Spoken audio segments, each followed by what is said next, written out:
چھوٹا آدمی ہوں نا، بہت بڑی بات آج آپ سے پوچھنے والا ہوں اور آپ کو سمجھانے والا بھی ہوں میرے دوست۔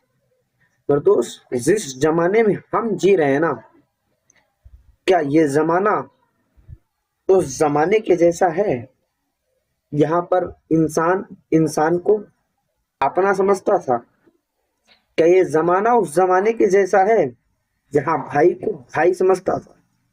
کیا یہ زمانہ اس زمانے کے جیسا ہے جہاں کسی بھی بیٹی کو دوسرا بندہ اپنی بہن سمجھتا تھا؟ کہ یہ زمانہ وہ زمانہ ہے جہاں لوگ اپنے ماں باپ کی عزت اور قدر کیا کرتے تھے؟ کہ یہ وہی زمانہ ہے جس زمانے میں لوگ اپنے باپ کے سامنے آواز نہیں نکالا کرتے تھے؟ نہیں میرے دوست، آج جس زمانے میں ہم اور آپ جی رہے ہیں نا، یہ زمانہ صرف اور صرف درندگی کا ہے۔ اگر آپ میری بات سے متفق ہونا تو اس کو کمنٹ کر کے آپ مجھے ضرور بتانا۔ میرے دل تک یہ بات پہنچنی چاہیے میرے دوست، یہ بات میرے دل کی بات میں آپ سے شیئر کر رہا ہوں۔ میرے دوست، آج درندگی اتنی ہو گئی ہے، جیسے آپ دیکھیے نا، ہر جگہ ریپ، مرڈر، خون، چوری، ڈکیتی۔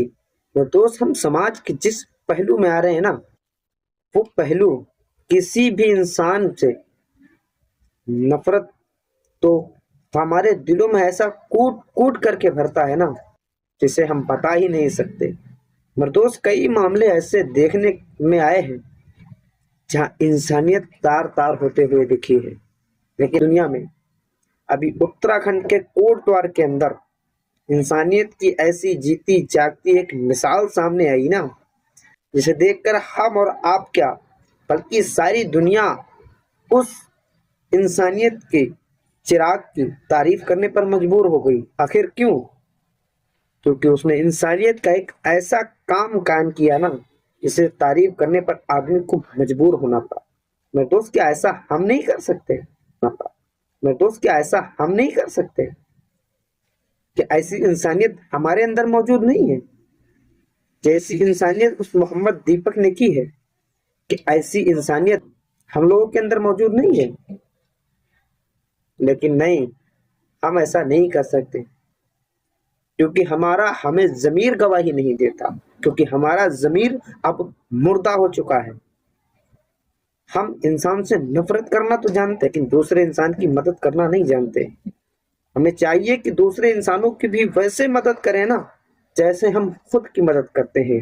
اس سے ہمارا سماج آگے بڑھے گا، ہم آگے بڑھیں گے، آپ آگے بڑھیں گے۔ میرے دوست، جب ہم اور آپ آگے بڑھیں گے نا، پھر ہمیں اور ہمارے دیش کو اونچا ہونے سے کوئی نہیں روک سکتا۔ لیکن نہیں، آج ہمارے ہی دیش میں آپ دیکھ لیجیے، مسلمانوں کو انہیں اس دیش کا ناگرک ہونے پر بھی ثبوت دینا پڑتا ہے، انہی کی موب لنچنگ ہوتی ہے اور انہی سے ثبوت مانگا جاتا ہے۔ کیا ان کے آباء و اجداد نے اس دیش کے لیے قربانیاں نہیں دی؟ بالکل دی ہیں، لیکن زمانہ احسان فراموش ہو چکا ہے، کیونکہ آج بھائی کا نہیں ہے، پھر یہ جو زمانہ ہے یہ تمہارا کیسے ہو سکتا ہے؟ میرے دوست، اگر میری بات آپ کو سچ لگ رہی ہو، اگر آپ کے دل تک اتر رہی ہو نا، تو اس کو شیئر ضرور کر کے جانا۔ ہو سکتا ہے میری یہ بات اگر کسی کے بھی دل میں اتر گئی نا، تو اس سے آپ کو بھی فائدہ ہوگا، ہو سکتا ہے مجھے بھی اس کا فائدہ پہنچے۔